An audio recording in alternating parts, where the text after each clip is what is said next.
বন্ধুসকল ভিডিঅ'টোৰ ফটোটো দেখেই আপোনালোকে ভাবিছে ভিডিঅ'টো কি হ'ব পাৰে কাৰণ ফটোটোত থকা বস্তুখিনি দেখিবলৈ বেয়া লাগে আৰু বস্তুখিনিৰ লগতে যিটো আখৰৰ উচ্চাৰণ আছে এইটো আখৰৰ উচ্চাৰণ য'তে ত'তে কৰিবলৈও বেয়া লাগে কিন্তু ইয়াত থকা বস্তুখিনিও আপোনাৰ মোৰ সকলোৰে পৰিচিত আৰু আখৰটোৰ উচ্চাৰণটোও চলিত গু আপোনালোকেও জানে ময়ো জানো গু মানে হ'ল শৌচ ইংৰাজীত কয় ষ্টুল আমি যিয়ে খাদ্য নাখাওঁ কিয় শৰীৰলৈ সোমাই যোৱা ৰাস্তাত খাদ্যবোৰৰ পৰিমাণ আকৃতি আৰু কালাৰটো বেলেগ থাকে আৰু শৰীৰৰ পৰা ওলাই যোৱা ৰাস্তাত তাৰ পৰিমাণ আকৃতি আৰু কালাৰটো বেলেগ হয় কিহৰ কাৰণে এইটো ডিফাৰেন্স হয় মই আজি আপোনালোকক এই ভিডিঅ'টোত জনাম বন্ধুসকল গুহৰ কথাখিনি কোৱাৰ আগতে মই আপোনালোকক এটা কথা কৈ থওঁ মই যিবিলাক ভিডিঅ' বনাওঁ মোৰ ভিডিঅ'বিলাক কোনো আনন্দদায়ক ভিডিঅ' নহয় মোৰ উদ্দেশ্য হ'ল যাতে আপোনালোকে মোৰ ভিডিঅ'বিলাকৰ পৰা কিছু জানিবলগীয়া কথা লাভ কৰে যদি আপোনালোকে অহৰভাগ সময় আনন্দদায়ক ভিডিঅ'বিলাকে চাবলৈ বিচাৰে তেতিয়াহ'লে মোৰ ভিডিঅ'বোৰ চাই কোনো ধৰণৰ আনন্দ নাপাব আৰু যদি আনন্দ উপভোগ কৰা ভিডিঅ'বোৰৰ মাজতে কিছু জানিবলগীয়া কথাৰ ভিডিঅ' আপোনালোকে চাবলৈ বিচাৰে তেতিয়াহ'লে মোৰ এই টেকনিকেল MBS চেনেলটো ছাবস্ক্ৰাইব কৰি থ'ব পাৰে টেকনিকেল MBS চেনেলৰ পৰা মই প্ৰাঞ্জল আৰু মোৰ লগতে যদি আপুনিও আগলৈ যাব বিচাৰে তেতিয়াহ'লে আহক আমি এখোজ আগুৱাই যাওঁ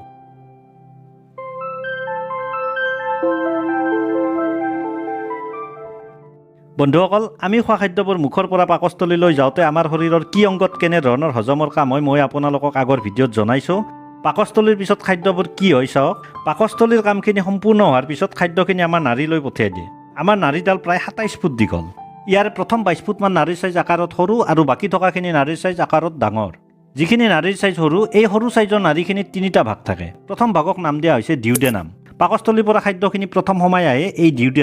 ডিউডেনামত খাদ্যখিনি সোমোৱাৰ লগে লগে আমাৰ পাকস্থলীৰ ঠিক তলতে থকা অগ্নাশয়ে যাক আমি ইংৰাজীত পেনক্ৰিয়াছ বুলি কওঁ এই পেনক্ৰিয়াছে খাদ্যখিনিৰ ওপৰত এবিধ এনজাইম এৰি দিয়ে এই এনজাইমবিধত তিনিবিধ পদাৰ্থ থাকে এবিধ হ'ল লাইপেজ নামৰ পদাৰ্থটোৱে খাদ্যখিনিত থকা তেলজাতীয় পদাৰ্থবিলাক পাতল কৰি দিয়ে এবিধ থাকে এমাইলেছ নামৰ পদাৰ্থ মুখত আৰু পাকস্থলীত যিবিলাক কাৰ্বহাইড্ৰেটৰ কাম সম্পূৰ্ণ নহয় সেইবোৰ কাম এই এমাইলেছ নামৰ পদাৰ্থটোৱে সম্পূৰ্ণ কৰে এইবিধ পদাৰ্থ আমাৰ গৰু ছাগলীবিলাকৰ শৰীৰৰ ভিতৰত খুব কম পৰিমাণে থাকে এই কাৰণটোতে গৰু ছাগলীবোৰে যেতিয়া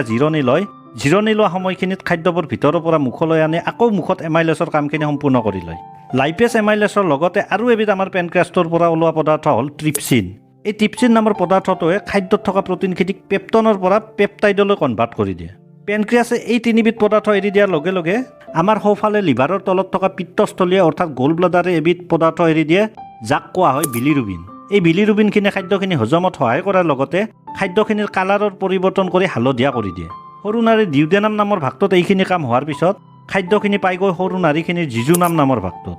আমাৰ খাদ্যনলীডালৰ নিচিনাকৈ এই জিজুনাম নামৰ ভাগটোত কোনো ধৰণৰ হজমৰ কাম নচলে জিজুনামৰ পিছত খাদ্যখিনি সৰু নাড়ীৰ যিটো শেষ ভাগলৈ আহিব এই ভাগটোক কয় ইলিয়ামত এবিধ ইৰেপচিন নামৰ এনজাইম থাকে এই ইৰেপচিন নামৰ এনজাইমখিনিয়ে খাদ্যখিনিত থকা পেপটাইডখিনি এমিনো এচিডলৈ কনভাৰ্ট কৰি দিয়ে মোৰ বন্ধুসকল আমাৰ খাদ্য হজম কৰাত পাচনতন্ত্ৰটোৱে বেছি কষ্ট কৰিব লগা হয় প্ৰটিনজাতীয় খাদ্যবোৰ হজম কৰাত কাৰণ চাওক প্ৰটিনবিলাক পাকস্থলীয়ে পেপটনলৈ কনভাৰ্ট কৰে পেপটনখিনি ডিউডেনামত পেপটাইডলৈ কনভাৰ্ট কৰে আৰু এই পেপটাইডখিনি ইয়াত এমিনো এচিডলৈ কনভাৰ্ট কৰে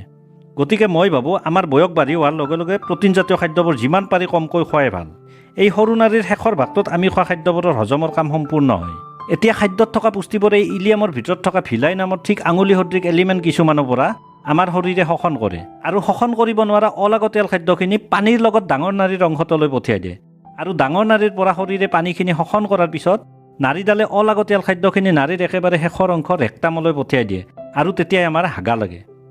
গতিকে বন্ধুসকল ভিডিঅ'টোৰ নামৰ আখৰ আৰু ছবিটো দেখিবলৈ কিবা যেন লাগিলেও কিছু হ'লেও আপোনালোকে নজনা কথা ভিডিঅ'টোৰ পৰা জানিব পৰা বুলি মই আশা কৰিছোঁ যদি এনেকুৱা ভিডিঅ' আপোনালোকে চাবলৈ বিচাৰে কমেণ্ট কৰি মোক জনাওক আজিলৈ এৰিছোঁ ধন্যবাদ